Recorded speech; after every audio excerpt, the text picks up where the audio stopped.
Nós somos a Igreja Adventista Boa Semente e desejamos que a paz do Senhor Jesus Cristo esteja com você.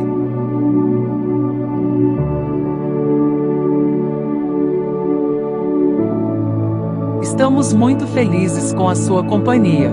Aproveite para se inscrever em nosso canal, ativar o sininho para sempre ser avisado sobre novos conteúdos referente à nossa escola bíblica presencial, que acontece todos os sábados, às 9 horas da manhã. Estamos esperando por você.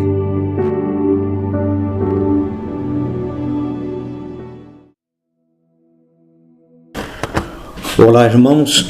Seja a paz do Senhor Jesus sobre a vida de todos vocês. Pela bondade de Deus, nós temos esta oportunidade de nosso reencontro e sempre com a finalidade de refletirmos sobre algum tema, algum assunto da palavra do Senhor. Nesta oportunidade estaremos falando sobre a reflexão que teremos em nossas rodas de estudo bíblico do próximo sábado, o dia 14 de dezembro de 2024. E nós estamos por estes sábados falando sobre a pessoa de Jesus Cristo e o seu convite a todos os homens, a todas as pessoas. E ele diz a todos: vem, segue-me. É o desejo dele. Essa expressão revela o propósito dele entre nós. É o desejo do coração de Cristo, que todas as pessoas saiam e se aproximem em direção a Ele. E na reflexão de hoje, nós vamos pensar sobre o fato da pessoa de Jesus nos convidar, nos leva a raciocinar de que nós não temos outra alternativa. Para nós conseguirmos restaurar a nossa vida, ou ter a nossa vida restaurada, a alternativa não resta a não ser correr para Cristo, abraçar o seu ensino, aceitar a sua palavra. Afinal de contas,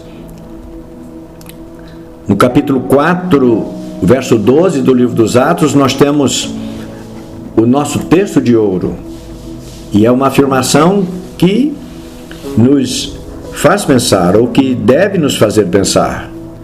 Palavra do apóstolo que diz assim: e em nenhum outro, além de Jesus Cristo, e em nenhum outro há salvação, porque também debaixo do céu nenhum outro nome há dado entre os homens, pelo qual podemos ser salvos. Cristo é a alternativa única que temos se queremos, se desejamos ter a nossa vida restaurada, porque o pecado nos manchou, o pecado nos maculou a alma. Em Cristo Jesus, nós temos a chance de ter a nossa vida restaurada. Jesus Cristo, portanto, é a nossa única alternativa para a nossa redenção. Na introdução do roteiro proposto, nós vamos pensar que estimativas apontam cerca de 4.200 formas de manifestações religiosas em operação no mundo atualmente. 4.200 formas diferentes de manifestações religiosas pelas pessoas em todo o mundo. No geral, essas religiões elas se manifestam com diferentes crenças e formas de devoção. Ela se divide, entretanto, em 3 grandes grupos. O primeiro deles são chamados grupos, o grupo dos monoteístas, das religiões monoteístas. Essas religiões creem que há um único Deus. O cristianismo está entre essas religiões. Temos também as religiões politeístas, aquelas que creem em vários deuses. Talvez aqui nós encontramos a maior quantidade de vieses religiosos, matizes religiosas em todo o mundo, religiões que acreditam em muitos deuses. E também existem as religiões não teístas, ou que não acreditam em Deus algum.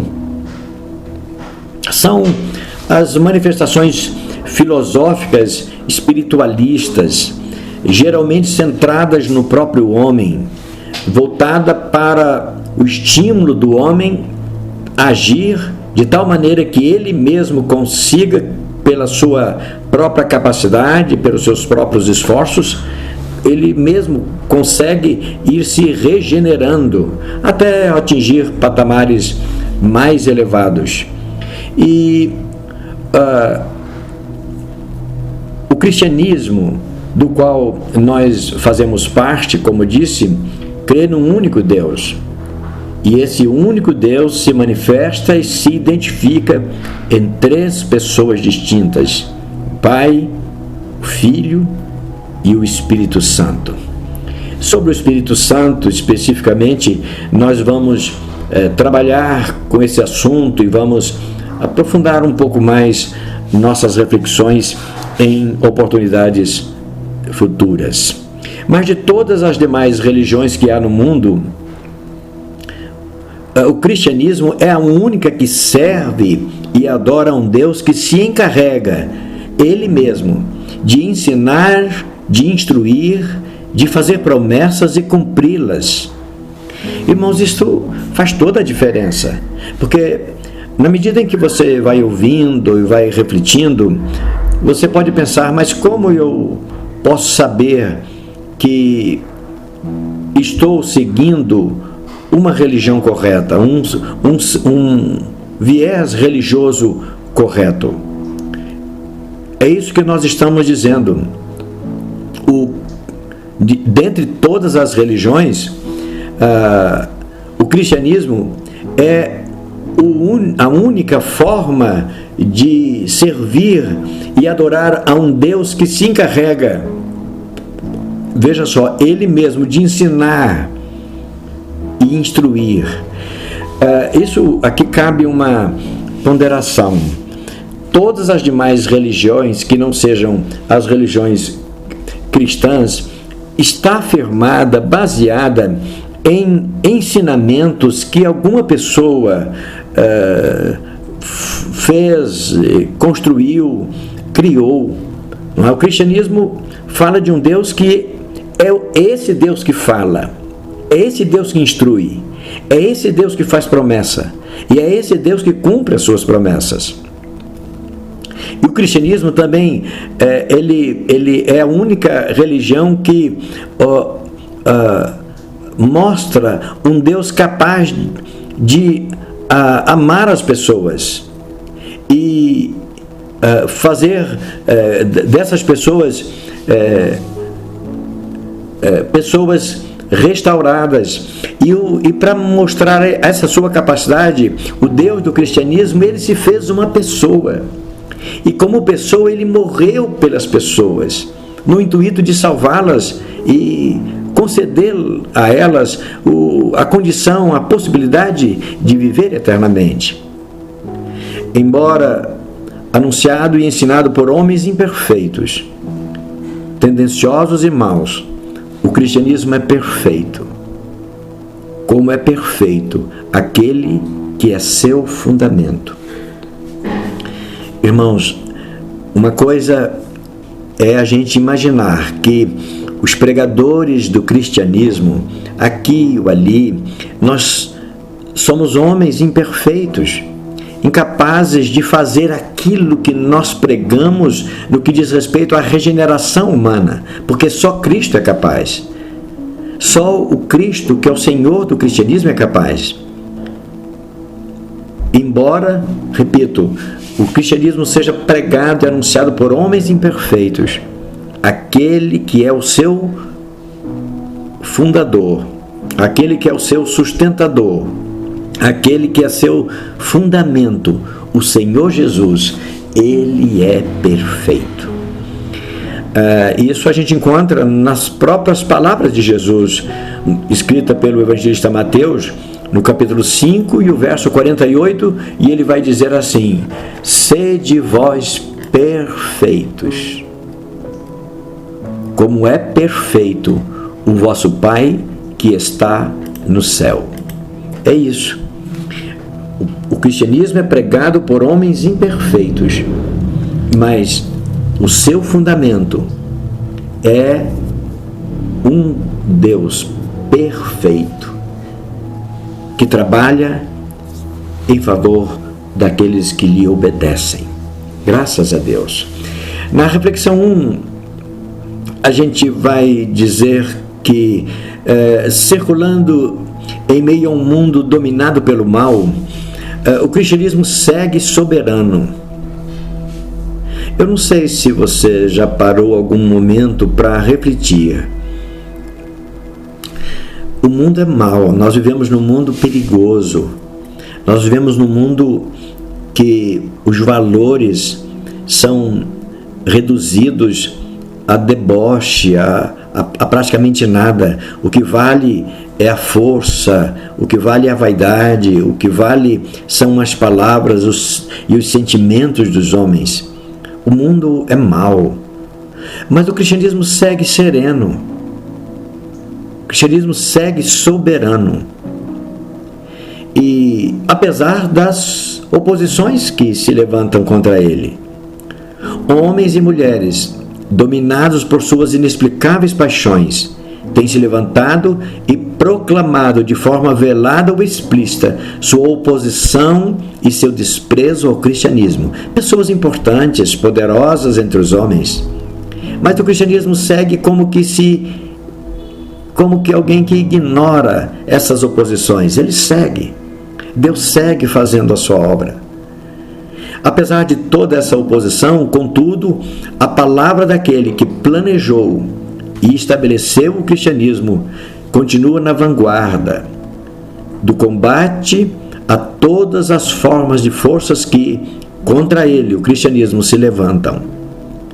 Do cristianismo, disse Cristo, nem o inferno poderá detê-lo, ou nem a morte. Inferno aqui é sinônimo de sepultura, e sepultura é lugar onde se colocam os mortos. E ainda que as pessoas que se levantam para proclamar o Evangelho, o cristianismo, o Evangelho de Cristo, ainda que alguns sejam mortos, outros se levantarão, ou outras maneiras serão levantadas para que o cristianismo continue soberanamente divulgado entre os homens. No dizer do apóstolo, já observando o comportamento errado de homens perversos do seu tempo, ele dizia que o cristianismo era e continua sendo uma loucura, apesar de ser a única alternativa que os homens têm para poder se restabelecer na sua forma de vida sem pecado, de vida perene, sem doença, de vida eterna. O Evangelho, para aqueles que não creem, continua sendo loucura. É isso que Paulo escreve aos Coríntios no capítulo 1 da primeira carta e o verso 18. O Evangelho continua sendo loucura. Para os que se perdem, ele dá essa observação. Portanto, se Cristo é a única alternativa, veja que o caminho é estreito, porque há muitas maneiras criadas, definidas por mente humanas para chegarem a Deus. Embora essas maneiras, elas sempre são criadas por pensamentos e propostas humanas, o cristianismo vem de um Deus, manifestado sim por homens, mas vem de um Deus que faz promessa, Ele cumpre e Ele faz cumprir a sua palavra. Não é? É por isso que nós temos estado voltado para Cristo. Embora o mundo ofereça tantos ruídos ao nosso redor, quantas coisas que nos assustam, que nos afrontam, que nos afligem, quantas coisas ruins que acontecem ao nosso lado, mas o cristianismo segue soberano e será assim.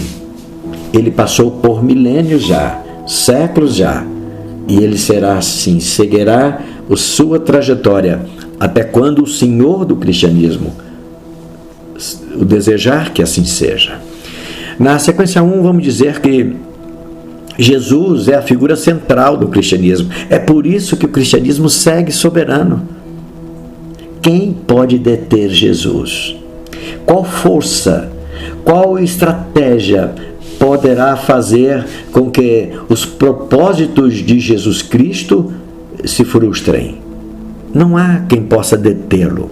Foi ele quem estabeleceu o cristianismo e foi ele mesmo quem rogou ao Pai pela confirmação desse propósito, dando ao cristianismo o Espírito Santo. O Espírito Santo é o Deus conosco, é o outro consolador, é o outro orientador, é aquele outro que vem nos fazendo lembrar das palavras de Jesus Cristo. Por isso, nós vamos seguindo, apesar de tantas oposições. O cristianismo vai seguindo, como dissemos acima, de forma soberana. Jesus é o líder supremo e único do cristianismo. E ele tem se mostrado um hábil especialista na arte de restaurar pessoas. Apesar de tantos ruídos ao nosso redor, o cristianismo continua restaurando pessoas. Aqui, ali, ora encontramos fala de um jovem, ora encontramos fala de um homem, de uma mulher, e a gente vai vendo testemunhos sendo proclamados sobre os efeitos do cristianismo na vida de pessoas. Não se tem notícia de que alguma outra religião no mundo tenha investido e conseguido restaurar a vida ou mesmo a fé de seus seguidores. Isso é importante. Olha, não se tem notícia de que alguma outra religião que não seja o cristianismo no mundo, que atua no mundo, tenha investido e conseguido restaurar a vida ou mesmo a fé de seus seguidores. Não há. O cristianismo trabalha em favor das pessoas e ele só promove o bem das pessoas e para as pessoas. O cristianismo, ao contrário, não é? Tem sua trajetória na história marcadas por milagres desde seu surgimento, porque somente o cristianismo tem Cristo. Lucas relata um episódio até interessante, no capítulo 5, e a gente vai ler aí dos versos 4 até o 6, e Jesus encontra com os discípulos numa certa ocasião, à beira da praia, e eles haviam passado a noite pescando, e a noite não foi boa para a pesca. Veja, um fato parece trivial, mas só o cristianismo promove estas coisas. E ele ali conversando, e quando ele acabou de falar o que estava dizendo aos discípulos, Simão Pedro disse, aliás, Jesus falou para Pedro, olha, pegue o teu barco e vá pescar. E Simão respondeu, nós trabalhamos a noite inteira e nós não apanhamos nada. Hoje a pesca está ruim, está fraca. E apesar de tudo, disse Pedro, como o senhor está falando para a gente ir, nós vamos voltar à pesca. Mas dizer para o senhor, nós passamos a noite inteira e não pegamos nada. Mas eles foram, ele e os seus companheiros foram. E no verso 6 diz assim, e fazendo assim, quer dizer, eles indo debaixo da ordem da palavra de Jesus, eles colheram uma grande quantidade de peixes.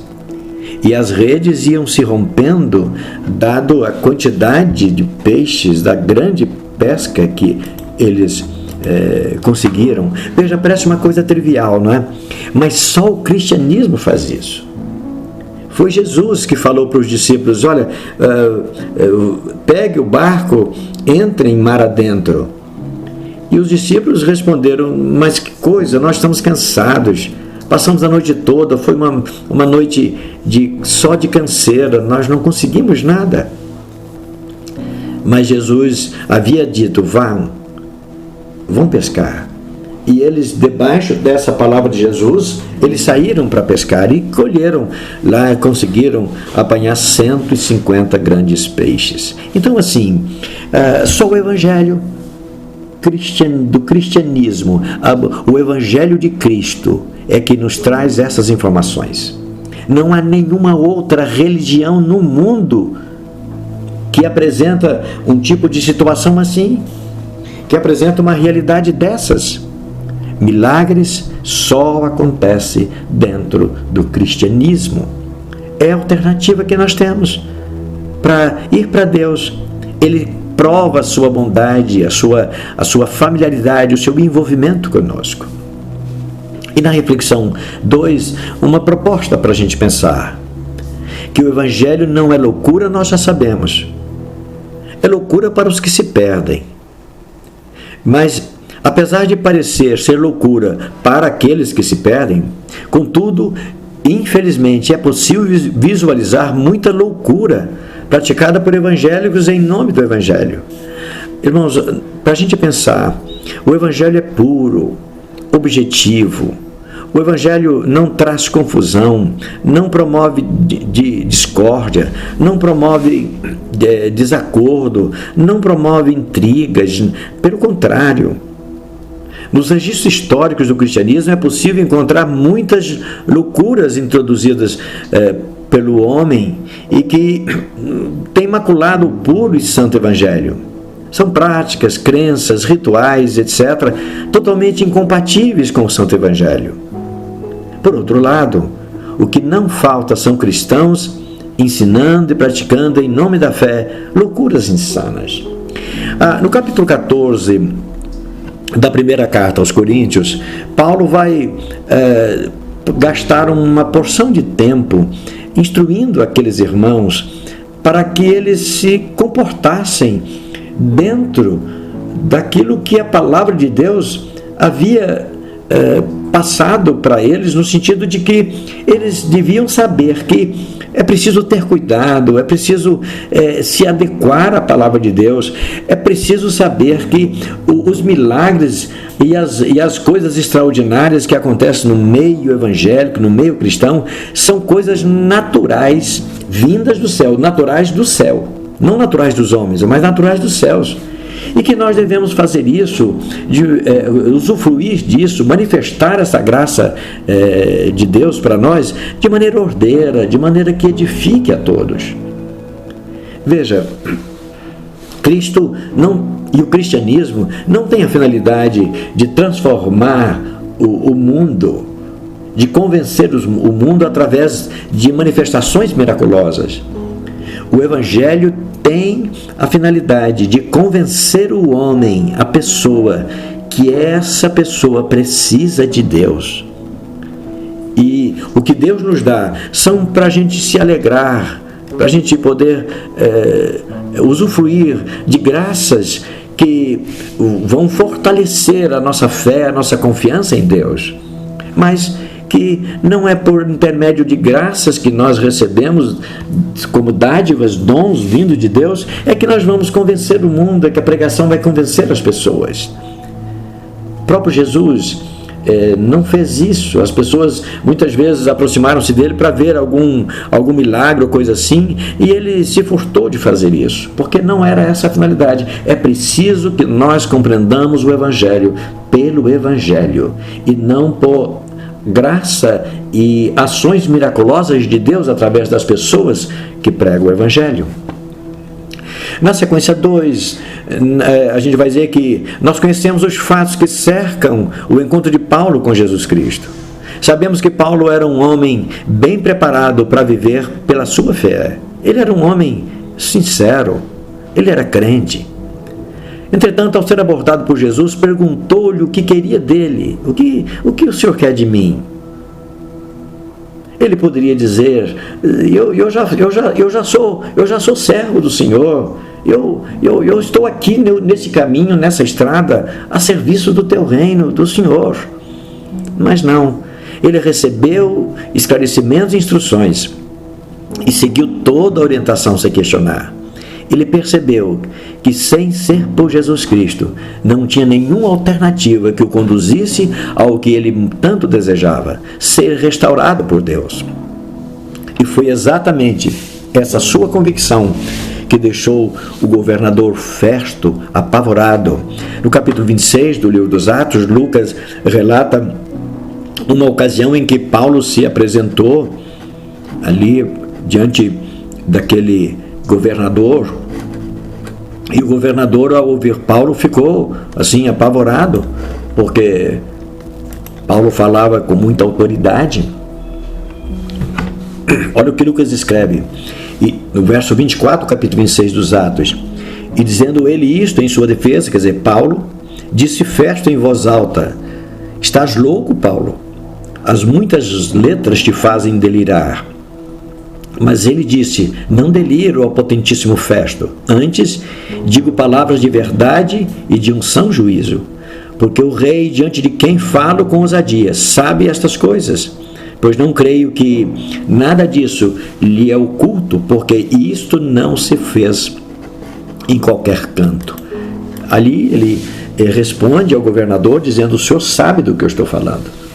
O que tem acontecido não tem acontecido em lugares escondidos. Cristo tem sido revelado às pessoas e tem feito as pessoas caírem de joelhos diante de Cristo e confessarem-no como Senhor e Salvador. E era essa a pregação de Paulo. Jesus sempre parecerá loucura para milhões de pessoas. Nas palavras que João escreveu, na resposta do discípulo ao Senhor Jesus, quando ele disse: vocês não querem ir também com a multidão que tem se afastado? E o apóstolo vai responder: nós não temos para onde ir, porque só tu tens palavra de vida eterna. Nós não temos alternativas. Nós não temos alternativa. Só o Senhor tem o que nós precisamos e queremos receber. Portanto, meus amados irmãos, que nós possamos viver esta certeza cada dia. Nós estamos seguindo a Cristo e somente Jesus Cristo é o que nos oferece palavras que nos direciona para a vida eterna. Ele nos abençoe e nos conduza com segurança para a eternidade. Amém.